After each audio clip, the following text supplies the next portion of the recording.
Mama Jane Vea, and this is Television Tonga News. In the headlines, thousands of fans and supporters welcome back the Mate Ma'a team at Whāmotu International Airport. Inspector Sokai Mutopuaka retires from the Tonga Police after 35 years of service. And a New Zealand woman gets in the Christmas spirit and presents gifts to Viola Hospital. These and more stories, including news from the Pacific, sports, world and the weather information later on in this bulletin. Let's take a look at the news in detail. Thousands of Mate Ma'a supporters gathered at Whāmotu International Airport this morning in high spirits to welcome the National Rugby League team. His Royal Highness Crown Prince Te Pōtoa Oluka'alala was also at the airport to welcome home the Mate Ma'a team as they touched down around 10 o'clock this morning. We'll join Sini Latu with more on that story. Thousands of people in Mate Ma'a fans waited expectantly and in high spirits for the arrival of the Mate Ma'a Rugby League team. Although not all the team members came to Tonga, those that did come include the coach, Charles Tonga, the team members like Conrad Harrell, Fuifui Moimoi, Uguma Ta'ai, Daniel Dubois, Jason Taumalolo, Benny Terepo, and Nafe Selwini, amongst others. In an interview with Radio and Television Tonga and Ku90 FM with Conrad Harrell at Whāmotu International Airport, he said he was very appreciative of all the fans and supporters of the team who wore red and waited to welcome them at the airport. Whilst he was representing his country in the Rugby League World Cup 2013, he set a record for covering the most ground on the field. I had a really good team, which helped me set this record, even though we didn't start well, but I'm proud of the team because they didn't dwell on that, but they stood up and played with their hearts in the last 2 games. I want to thank the team for that. After arriving, we feel proud to have represented Tonga, although we didn't achieve our goal. When he was asked about an international media report that he'll play for New Zealand in the next rugby league, Conrad replied that it's a hard decision to make, and he and the boys feel that they still have to go back in the next World Cup to finish off what they started. Coach Charles Tonga also expressed how glad he was to represent Tonga. We give thanks to the Almighty God for the chance to represent the country. We also want to thank the people of Tonga for welcoming home the boys in the team. We believe that they have done their best and we're glad for that. We just want to thank all Tongans and we praise our Heavenly Father for everything. The man of the match of the last game played by Tonga, Fuifui Moimoi, shared his feelings about playing for Tonga. I thank the team for the great games we've played. I just want to say sorry to all the Tongans because we did not achieve our goal. I think all Tongans saw that Tonga should have continued on to the quarterfinals, but thanks to the team and the coach because we kept on playing no matter what. I don't know if we will ever have another opportunity to play together, but I just want to take this opportunity to thank you all. Thousands of supporters who were at the airport wore red, covered their vehicles in red, held up banners and paraded around the airport. Also at the Whāmotu International Airport to welcome home the team was the president of the Rugby League Committee, Sammy Sisika, and other committee members. Although thousands of fans were at the airport to welcome the team, many more fans and supporters were waiting along Tauwhahau Road from Whāmotu to Nuku'alofa to cheer and wave to the team. Also joining the float parade on Tauwhahau Road were supporters from Radio and Television Tonga. For Television Tonga News, I'm Sini Latu. Inspector Sokai Mutopuaka yesterday completed his service to the Tonga Police and the country, retiring as a Deputy Commissioner of Police. He completed a service of 35 years. A ceremony was held to mark his retirement and was attended by members of the royal family and many guests to honour his high achievement while serving Tonga and the government. Whataifai has more on that story. His Serene Highness Prince Tupilehake and Honourable Whatawhiti Olapahatuita Filipe attended at a special program to mark the retirement of the Deputy Police Commissioner Sokai Mutopuaka. Also at the program was Mutopuaka's wife Asopisio Mutopuaka, nobles of the realm, families, friends, police officers and many more guests. The event was marked with a passing out parade held at the Longolongo police station. In a farewell speech from Sokai Matopuaka, he encouraged fellow police officers to be committed to their duty and always practice love and honesty at all times because it's the key to success.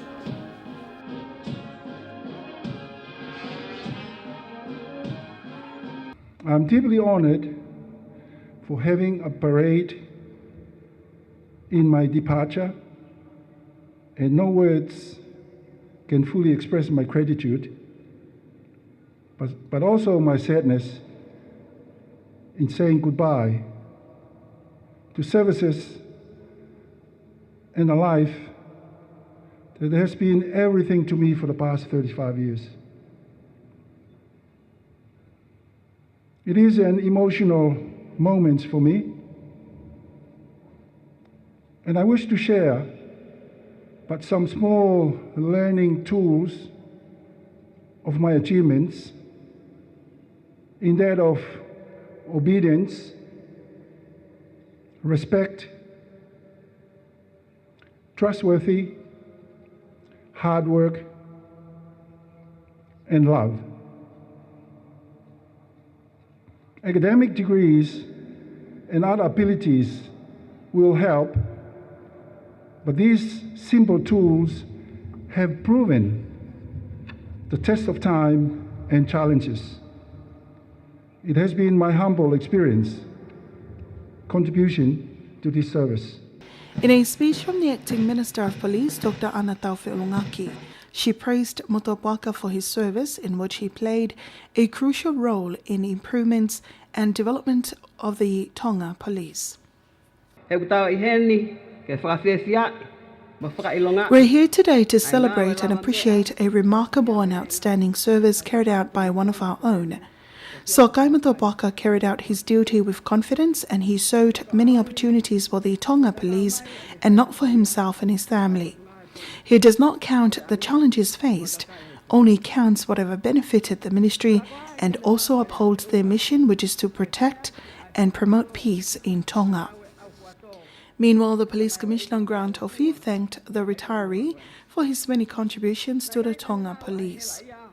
Sokai, you have stood by me through the mistakes I have made, and there have been many, I can tell you, through a very difficult restructure, for far too many disciplinary issues that we have had to deal with.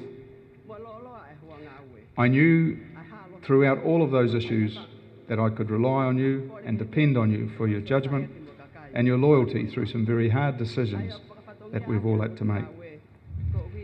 Sokai Matopuaka retired at the age of 60. He first serves with the U.S. Defense before he was recruited by the Tonga Police in 1978.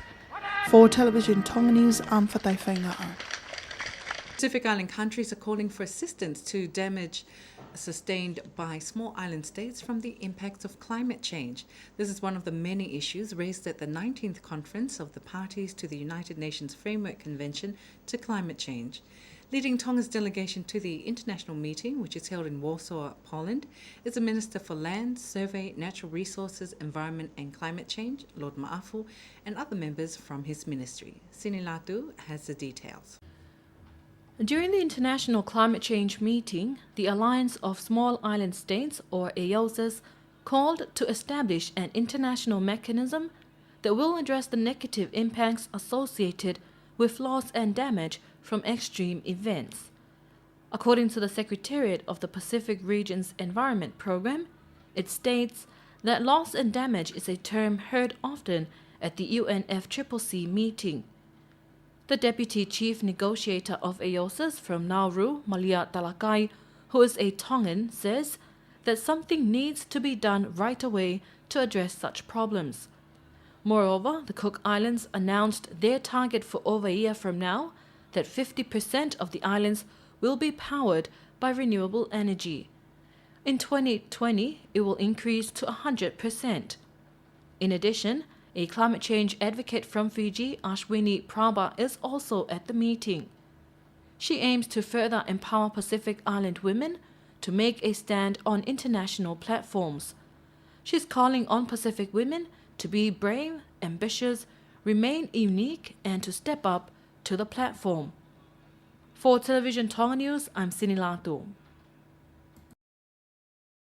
In a magistrate court, a father was fined 200 ba'anga after pleading guilty for common assault of his 4-year-old son. Angilau Tu'uta from Sopotau Fa'aha was sentenced this morning at the magistrate court at Fasmoyafi. According to the prosecutor, Inspector Sifalatu, the accused hit Moyata Tu'uta on the head and slapped him on the face. Prosecutor Latu told the courtroom that the father did this as the son didn't do as his grandmother had asked him. Latu says that the defendant suffered a bruise at the back of his head as a result of the assault, causing the mother to make the complaint. The accused had a previous assault record in 2011 and was bailed for 3 months. In a separate case, a man from Halaleva was also fined to pay 200 ba'anga after pleading guilty for assault. Rodney Fiwafili punched his wife, Sela, July 30th this year. Sela told the court they've been separated since the incident. Magistrate Tuakalau ruled that Rodney pay 200 ba'anga today or will be jailed for 2 months. Steps are being taken to ensure world leaders are well informed of Pacific concerns on ocean management in the Pacific region. A commissioner from the Global Ocean Commission, Aliki Faipule Foua Toloa, is in Tonga and meets with government officials and stakeholders on ocean management in the kingdom. Linda Filiai has the details. The Commissioner for Global Ocean Commission, who is also the Minister of Energy in Tokelau, Aliki Faipule Foua Toloa, says they are looking forward to addressing problems associated with ocean management globally. Under the international law of the sea, the high seas or international waters are not controlled by anyone. So this is the main objective of this initiative, is to actually address the issues and the problems that is happening. Slavery is happening there. Drug deals are done there. A lot of boats are involved in drug deals. It's happening in the high seas. They can't come inside our EEZ because if we find them, we take them to court. But it's occurring in the high seas. A lot of terrorists, you hear what is happening in South Africa, in Africa, in the continent of Africa. It's happening also in the high seas, sometimes inside the national waters, but it's also. So those big areas of high seas, those are the most vulnerable, places, for those activities to take place. Aliki Faipule says the commissioners at Global Ocean Commission are delegated to doing similar work in different areas throughout the world while he manages and monitors the Pacific Islands. He adds submission on the result of the work that they carry out will be submitted to the United Nations in July next year. It is very important that our work is actually, gauge the problem that the whole world is facing in terms of their oceans. My visit to Tonga is actually to meet with the government and also to meet later on at a later stage, all the stakeholders of the ocean, the normal common people, so that they can express or give their opinion in terms of how we should be managing our ocean, the issues that are priority to them in terms of their ocean issues. Other concerns raised about ocean management includes climate change, dump of waste in the ocean, among many others. The Global Ocean Commission was established at the beginning of this year to address sea degradation. Special attention is made on the high seas area, which is not government jurisdiction. 13 islands in the Vava'u Group are fortunate to receive assistance from the Japanese government. The assistance is solar lights, which were presented yesterday at the Governor's office in Neiafu. The guest of honour at the event was His Excellency Dr. Kazuchika Homuro, and accepting the donation from the Tongan government was the Acting Prime Minister Sami Vaipolo. Also at the event was the Minister of Commerce, Tourism and Labour, Dr. Viliami Latu. 522 homes are benefiting from this donation. Support is being given to women's participation in leadership roles in sports when assistance was made to the Tonga Women in Sports Commission. Here's Fatai Whainga'a with that report. A Jackal 1000 pa'anga was donated from the Tonga Communication Corporation TCC to the Tonga Women in Sports Commission yesterday. It was presented by TCC's legal advisor, Ane Mailangi. Tuaska requested for this assistance, and we are happy to help them because they met the conditions and requirements outlined in our sponsorship program. We are especially supportive of empowering women in sports. The assistance was received by Unaloto Vaipuna and other members of the Commission. We're more than glad to receive this assistance. It will help fund some of our workshops to educate and inform public and stakeholders of our objectives. The assistance will help promote the Commission's initiatives. For Television Tonga News, I'm Fatai Whaingaa. Although Christmas is not until next month, a New Zealand woman has shown her Christmas spirit. She made a presentation of gifts to babies at Viola Hospital's paediatric ward.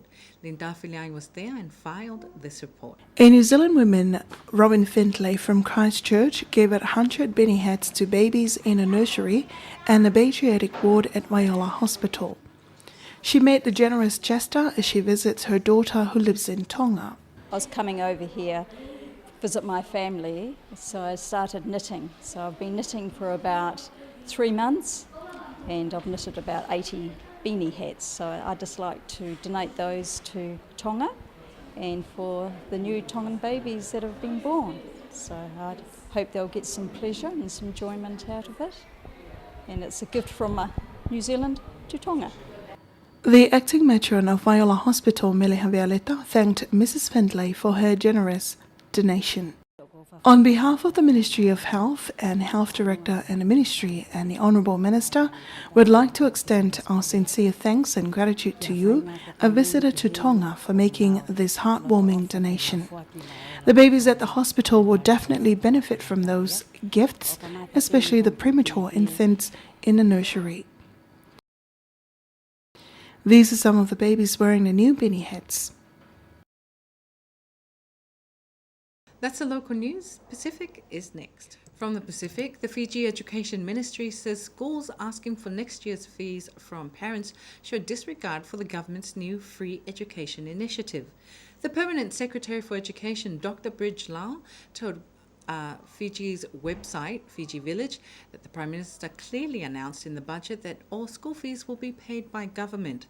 But he says newsletters have been circulated to parents asking them to make advance payments on the 2014 school fees and saying refunds will be made once government grants are paid out. The Secretariat of the Pacific Community is to embrace a new public health strategy called Healthy Island, Healthy People.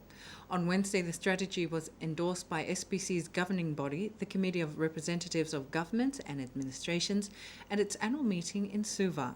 The SPC Director of Health, Dr. Colin Tukuitonga, says the new scheme aims to give the regional organisation a sharper focus in dealing with major health issues in the region. That's Pacific News. Sports is up next with Sini Latu.